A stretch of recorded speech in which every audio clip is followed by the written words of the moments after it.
자, 그럼 오늘 이제 결론 부분입니다. 제가 이제 던지는 거는 이겁니다. 영남행의 갈팡질팡. 이게 이제 그러니까 라라랜드행 열차라고 그런 겁니다. 라라랜드행 열차요. 라라랜드는 엘 에리언이 쓴 비유 표현이라고 얘기했죠. 처음 시작할 때. 이게 연준의 미래일 것이다. 근데 연준이 영란은행 같은 영란은행에 보여준 모습을 만약에 선택을 할 때 저는 물가 안정, 경기, 금융 안정 모두 놓칠 가능성이 있다. 세 마리 토끼를 다 잡는 게 아니라 세 마리 토끼를 다 놓칠 가능성이 있다. 이 얘기를 하고 싶은 겁니다. 자, 이게 무슨 얘기냐면요. 우리나라도 이제 이게 번역돼서 보도가 나왔는데 엘 에리언이라고 이 핑코 출신의 지금 저기 대학 교수로 가 있죠. 근데 영란은행을 뭐랬냐면은 라라랜드에서 못 벗어나고 있다. 영란은행은. 근데 연준도 유사한 상황에 내몰릴 수도 있다. 뭐 이런 얘기를 했어요. 예? 이게 무슨 얘기냐면요. 라라랜드라는 게 뭡니까? 라라랜드는 우리가 저기 잘 알다시피 영화 제목이잖아요. 이 몽상의 세계, 몽상을 꿈꾸는. 그러니까 꿈속에 산다. 지금 현실 감각이 없다. 뭐 이런 얘기할 때 우리가 가잖아요. 예? 이런 부정적인 의미가 있는 거잖아요. 예? 근데 지금 뭐냐면은 이 엘 에리언이 얘기하는 건 뭐냐면은 지금 영란은행이 최근에 한 건 뭐냐면 이건 양적 완화라 이거예요. 예? 양적 완화. 근데 지금 뭐냐면 지금 최근까지 하려고 했던 건 뭐냐면 양적 긴축. QE가 아니라 QT를 막 하려던 참여했었는데 그리고 공격적으로 금리를 막 인상할 거라고 막 이렇게 얘기를 하고 그랬었는데 거꾸로 지금 뭐냐면 돈을 주입하고 있다 이거예요. 돈을 찍어가지고요. 이게 지금 뭐 하는 짓이냐 이게 지금요. 이건 결국 뭘 그러냐면 시장에다가는 이만큼 이게 근데 근본적인 해법이 아니라는 거 알잖아요. 이거 이렇게 되게 되면 어떻게 되냐 시장에서는 이거 굉장히 취약하구나 지금. 예? 이게 금리 인상 이 정도도 못하는구나. 예? 이걸 보여준다 이거예요. 보여주는 거죠. 그럼 이렇게 되는 상황 속에서 연준 같은 경우도 금융시장 안정하고 인플레이션 억제 사이에서 하나를 선택하라고 강요받을 수 있다 이거예요. 예? 지금 뭐냐면 인플레이션 억제하기 위해서 금리를 인상하고 긴축을 공격적으로 할 때 금융시장이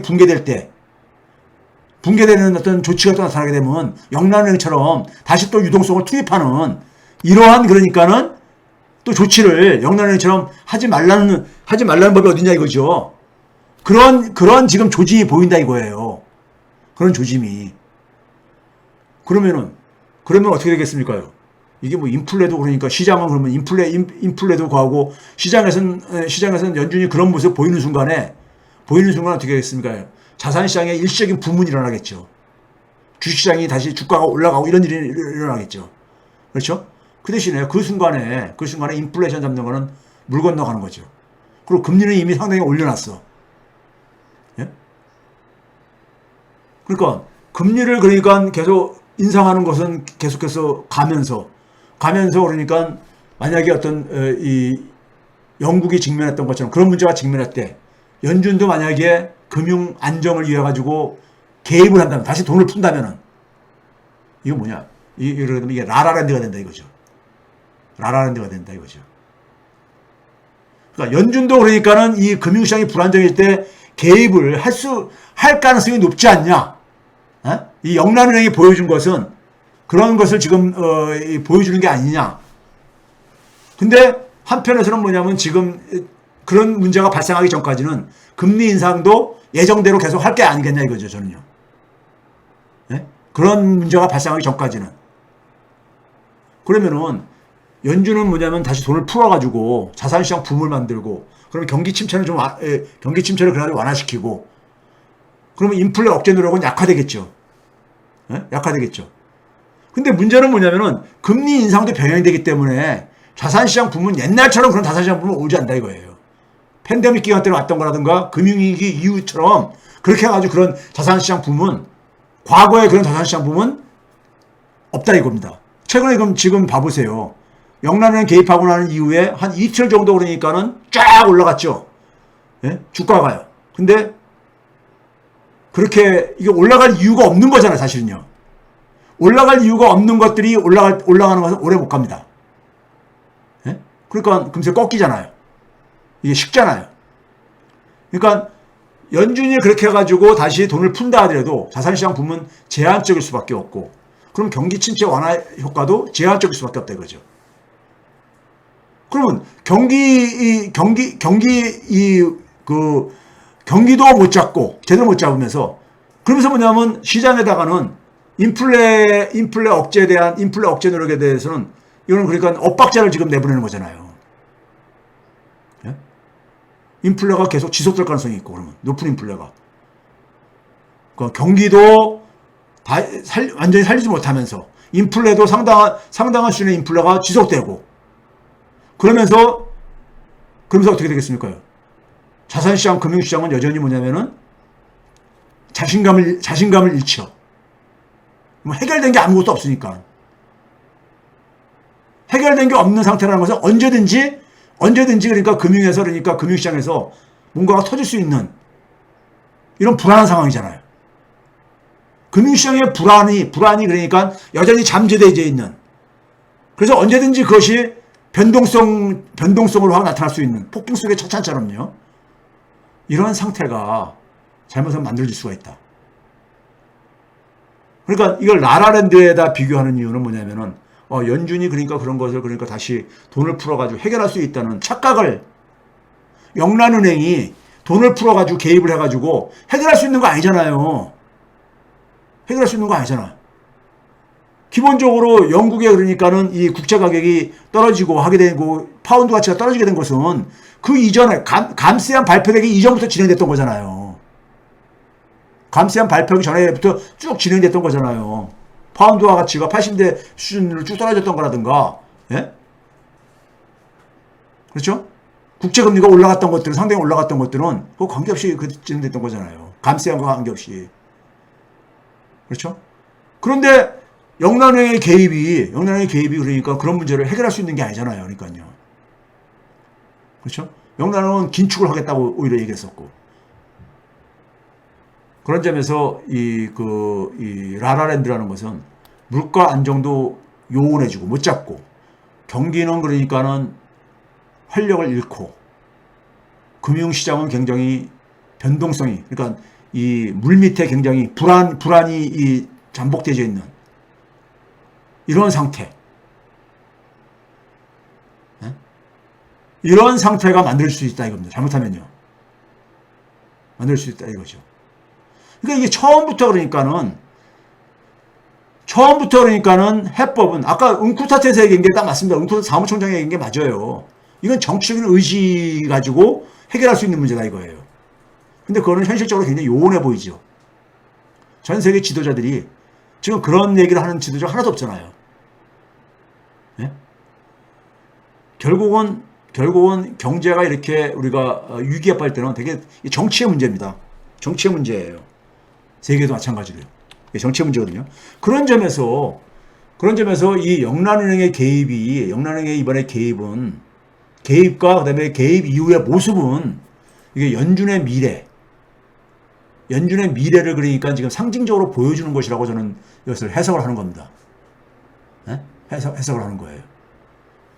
그래서 상황이 굉장히 아주 별로 유쾌하지 않은 이런 방향으로 지금. 네? 물론 이제 그런 거죠. 영란은행이 개입을 안 했으면은 영국은 그래서 IMF 구제 금융 같은 거 이런 거 받아야 될지 모르죠. 근데 어떻게 보면은 그거 받고 영국이 지금 감세한 이런 게 아니라 증세를 해야 되는 거죠. 이래요. 부자들한테. 그래가지고 금리도 인상하면서 체질을 개선을 해야 되죠. 그리고 어려운 사람들은 좀 지원을 해주고 증세를 통해가지고. 근데 그런 길보다는 돈 찍어가지고 또 해결하겠다는 건데, 문제는 뭐냐면 그것이 과거의 금융위기 이후 때나 팬데믹 이후 때처럼 그러한 효과를 못 만들어낸다는 얘기죠. 3일 천하도 안 되는 이런 식으로 끝날 수가 있고, 네? 그렇다고 해서 계속해서 언제까지 돈을 더 찍어낼 거예요. 네? 지금 인플레이션이 저렇게 9%대가 지속되고 있는데 아주 웃기는 모습이잖아요. 우스꽝스러운 모습이잖아요. 연준도 이러한 문제에 대해서 내부에서 이것을 그러니까 정리를 해야 될 겁니다.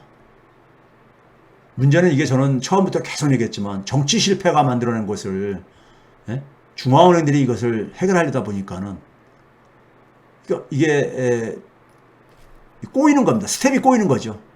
스텝이 꼬이면서 어떻게 제가 잘 쓰는 표현으로는 잘못 낀 첫 단추가 계속해서 어긋나면서 계속해서 그러니까 이거 스텝이 꼬이면서 그러니까 지금 상황이 굉장히 막 복잡해지는 거죠. 상황이 복잡해지고 그러면서 어떻게 보면은 앞이 뿌얘지는 거죠. 뿌얘지는 뭐 하나가 제대로 그러니까 이게 정리되는 것 같지가 않은 하나도 제대로 뭐 정리되는 것 같지가 않은 인플레이션도 그러니까 확실하게 잡힐 것인지 안 잡힐 것인지 그렇다고 경기는 갈수록 지금 식어가고 있고 금융시장도 뭐 이게 그러니까 뭔가 불안하고 계속해서 그렇죠? 이런 상황에서는 경제는 그러니까는 경제는 우리가 심리라는 말 이런 말도 우리가 하고 있지만 굉장히 경제는 살아가기 힘들죠. 힘듭니다. 불확실성이 굉장히 가득해지는 거니까요. 불확실성이. 그렇죠? 그러니까 결국은 정치가 경제를 망치는 것 같아요. 전 세계도요. 자, 오늘 방송을 오늘 방송도 일찍 시작했지만 2시간 반이나 제가 얘기를 했네요. 오늘은 간단하게 하려고 했는데 간단하게 안 돼요. 제 말하는 말재주가 없어가지고. 자, 그래서 지난 일주일 사이에 있었던 것이 우리가 그 이전에 우리가 단순하게 생각했었던 인플레 물가 안정 때까지 금리 인상 속도로 갔을 때 그것을 우리가 그냥 단순하게 우리가 봤었는데 영란은행의 돌출 행동, 영란은행의 모습을 보면서 영란은행의 모습을 보면서요. 역시 근데 문제는 뭐냐면 금융위기 이후 때나 팬데믹 이후에 돈을 풀어서 양적 완화를 해결했던 방식이 지금 제가 과거 방송에서 그런 얘기 했잖아요.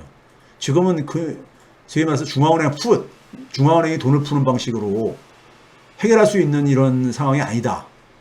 지금 이번에 우리가 문제는 이런 얘기를 계속 과거 방송에서 했었잖아요.